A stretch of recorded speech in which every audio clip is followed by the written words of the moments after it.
सद्गुरु एक आईना है जिसके सानिध्य मात्र में आपके दोष आपको दिखना शुरू हो जाते हैं।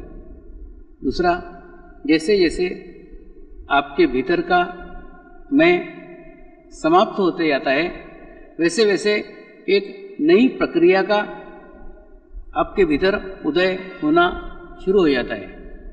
ये प्रक्रिया लगने की है। आपको भीतर से कुछ लगना शुरू हो जाता है। जैसे सद्गुरु को देखा तो प्रथम बार रहता है, लेकिन प्रथम बार देखने मात्र से भी ऐसा लगता है कि ये कुछ पहचाना सा है, इसकी पहचान पुरानी है, ये आपको लगने लग जाता है।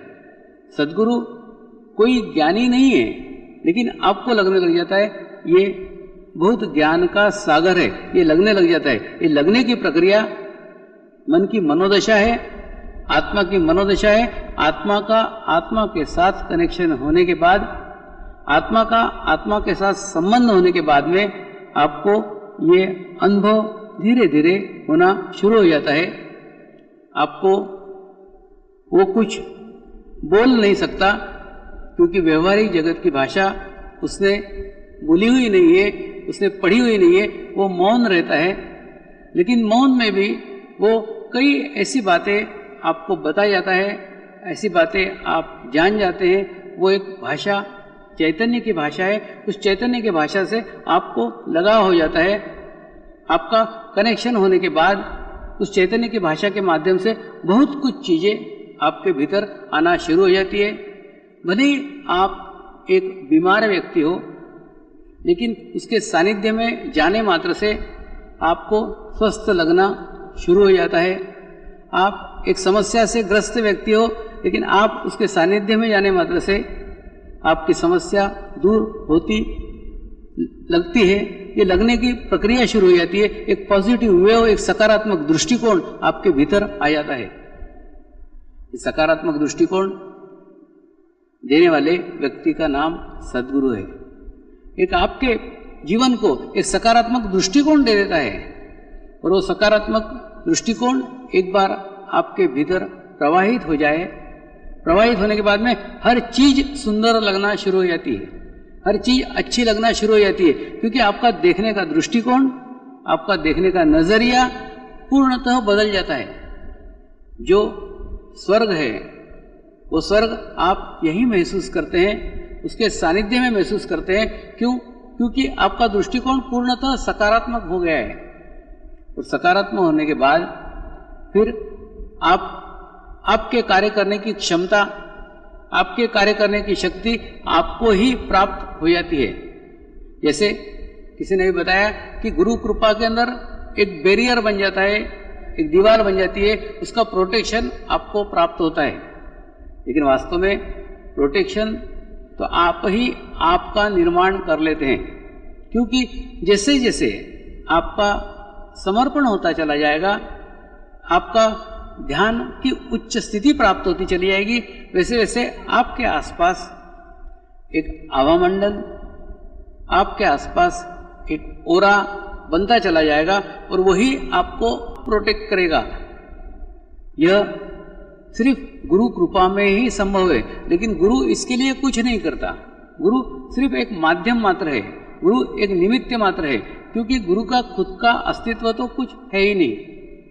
जिस प्रकार से एक सर्वश्रेष्ठ पाइप वो पाइप है जिस पाइप के भीतर कुछ भी ना हो, निखालस हो, खाली हो, ठीक उसी प्रकार से सद्गुरु एक अस्तित्व विहीन व्यक्ति है। उसका खुद का कोई अस्तित्व नहीं है, लेकिन वो एक माध्यम मात्र है, वो एक मीडिया मात्र है। इसलिए आप सोचते हैं कि वो आपको कुछ दे सकता है, तो वास्तव में वो आपको कुछ नहीं दे सकता। और अगर आप सोचते हैं आप उसको कुछ दे सकते हो, तो आप उसको कुछ नहीं दे सकते, क्योंकि वो एक ऐसा पात्र है जिस पात्र में जो भरा हुआ है वो ना तो निकाला जा सकता है, ना उसमें और डाला जा सकता है। तो जब डाला ही नहीं जा सकता, तो आप उस पात्र में क्या डालेंगे? उसमें जो डाला हुआ है वो आपके पास है ही नहीं। दूसरा, आप निकालेंगे क्या? क्योंकि उसके अंदर का स्रोत जारी है, उसमें से निकलने के बाद में भी वो उतना का उतना रहता है। उसको आप अक्षय पात्र कह सकते हैं। इसलिए गुरु एक अस्तित्व विहीन व्यक्ति है जो एक निखालस माध्यम है, विश्व चेतना का माध्यम मात्र है, उसके माध्यम से आप प्राप्त कर सकते हैं। लेकिन वहाँ पे आप समर्पण दे सकते हैं और चैतन्य ले सकते हैं। यहाँ एक यही व्यवहार संभव है, बाकी सारे व्यवहार आपके मनोदशा के अनुसार है, उससे कोई लेना देना नहीं है, उसका कोई अस्तित्व ही नहीं है। दूसरा, जैसे आपकी ध्यान की स्थिति अच्छी करते जाते हैं, आपकी खुद की स्वयं की स्थिति इतनी उच्च अवस्था तक पहुंच जाती है कि उसके बाद में आपके संबंध उस विश्व चेतना के साथ सुदृढ़ हो जाते हैं। गुरु सिर्फ एक माध्यम मात्र है। जिस प्रकार से बच्चों के 2-3 साल तक एक बाबा गाड़ी की आवश्यकता होती है, ठीक उसी प्रकार से आपके 3 साल के आध्यात्मिक जीवन में आपको गुरु की नितांत आवश्यकता है। लेकिन 3 साल के बाद आपके पैरों पे चलने के काबिल हो जाते हैं, आप इतने सक्षम हो जाते हैं। सक्षम होने के बाद में आपको सद्गुरु के माध्यम की आवश्यकता नहीं रहती।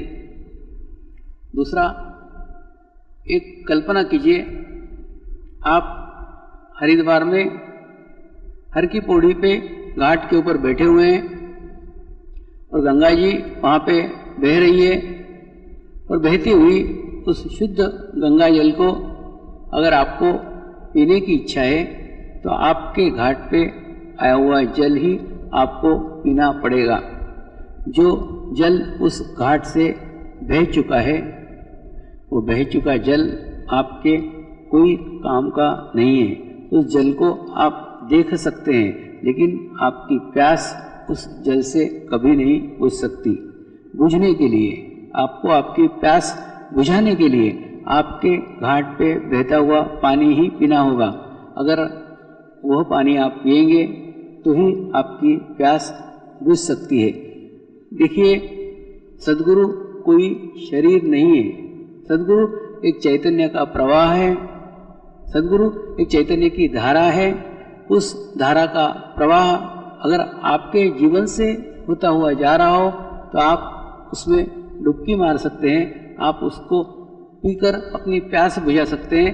कभी आज एक शरीर है, कल दूसरा शरीर होगा, पहले और शरीर हो चुके होंगे, तो शरीर बदल सकते हैं, शरीर का बदलाव हो सकता है, लेकिन स्वरूप एक ही है। आपका चित्त उन शरीरों पे नहीं जाना चाहिए, आपका चित्त उस स्वरूप पे जाना चाहिए, आपका चित्त उस चैतन्य की धारा पे जाना चाहिए। तो गुरु कृपा, गुरु एक प्रवाह है, जो प्रवाह सदैव बहते रहता है, उसमें स्वरूप उसके अनुसार बदलते जाते हैं।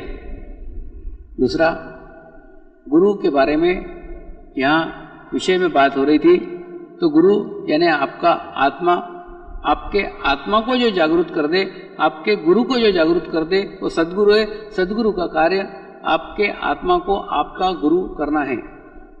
लेकिन धीरे धीरे जब आपके भीतर का गुरु जागृत हो जाए, आपके भीतर की आत्मा जागृत हो जाए, आत्मा जागृत होने के बाद में वो इतनी सशक्त हो जाती है कि सशक्त होने के बाद में उस आत्मा का पूर्ण नियंत्रण आपके ऊपर हो जाता है।